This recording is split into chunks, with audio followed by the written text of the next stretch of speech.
Hi, this is Redfish Bluefish, and I'm going to show you how to install a flush mount rod holder on a fiberglass kayak.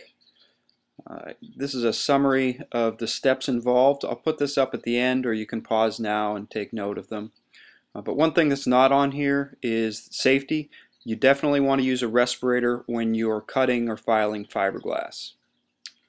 The first thing you want to do before you do anything is make a template of the rod holder. Mark the bolt holes and use those to establish the center point of where your hole will need to go. You can then use this template for a number of things. Mainly I just use it to mark the center point. Before you get started, you want to place some masking tape on the area that you'll be doing the drilling. This does a couple of things. For one, it helps to protect your gel coat. Another thing that it does is makes it easier to mark your drill holes so that your drill bit does not walk.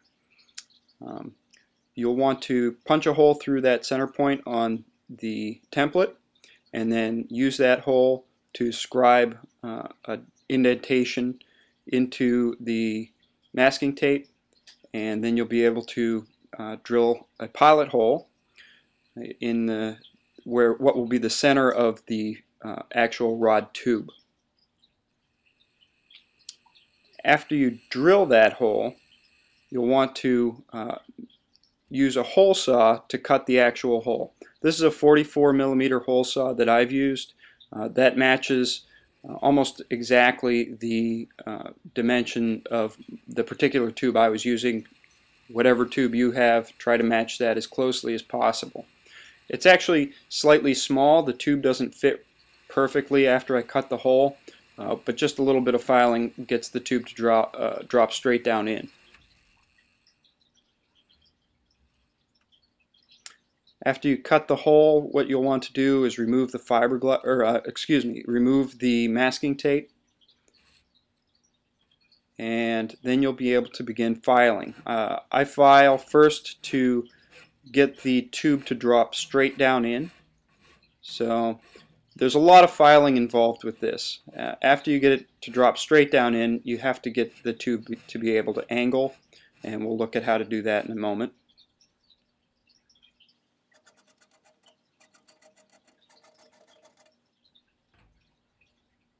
Okay, so I've established the perfect size hole.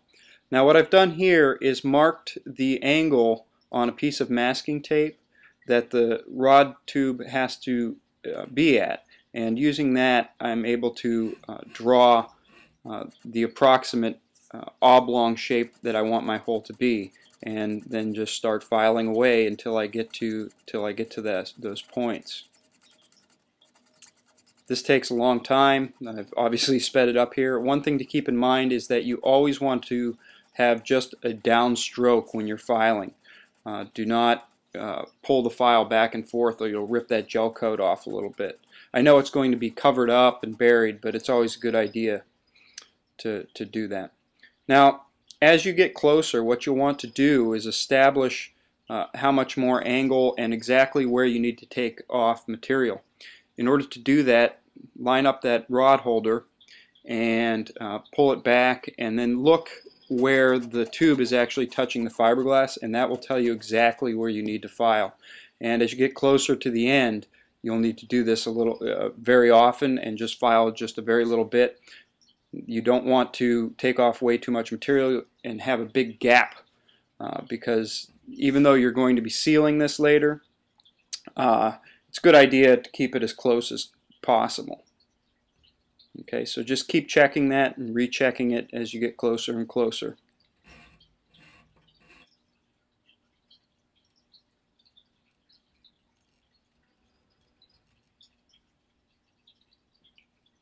You can see I've leveled it off there.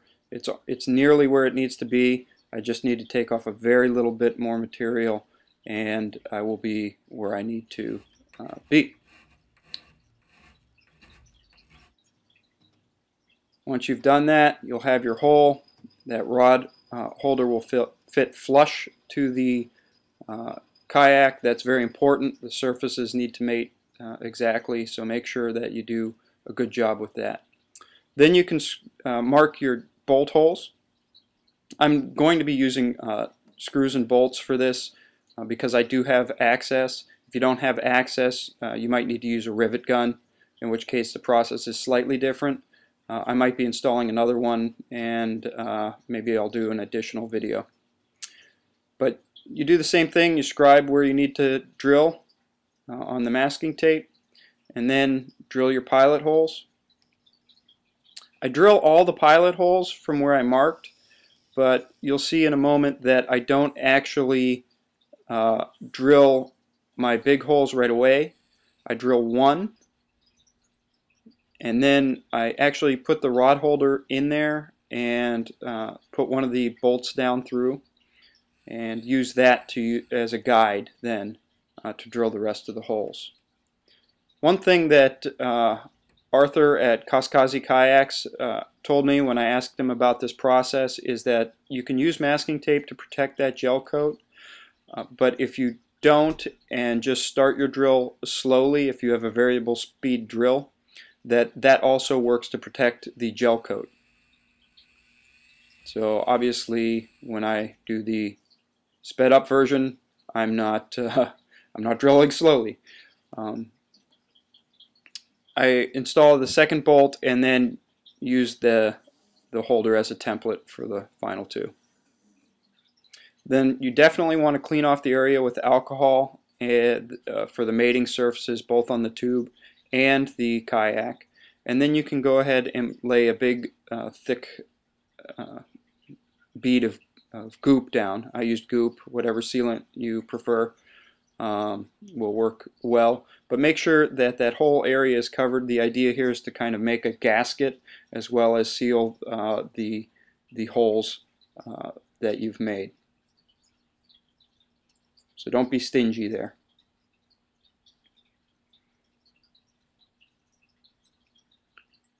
Once you have your goop in place, make sure you have all your bolts, screws, wrenches, whatever you need in place and very handy, and then press down on the holder to try to distribute that goop a little bit, and then go ahead and install your bolt, nut, washer, and I would personally install the most difficult to reach first, which is what I'm doing there, and then work in a cross pattern.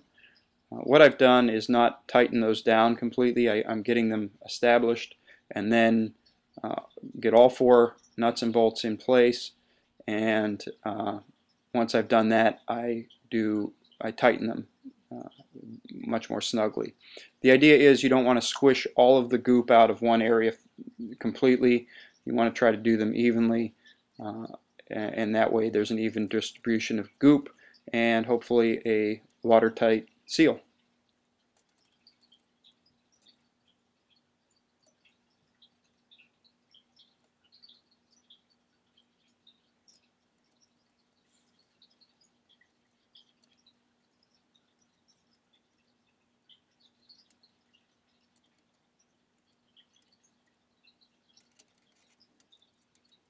You might have cleanup afterwards. I didn't, but I could see a small bead around the edge, and that's it.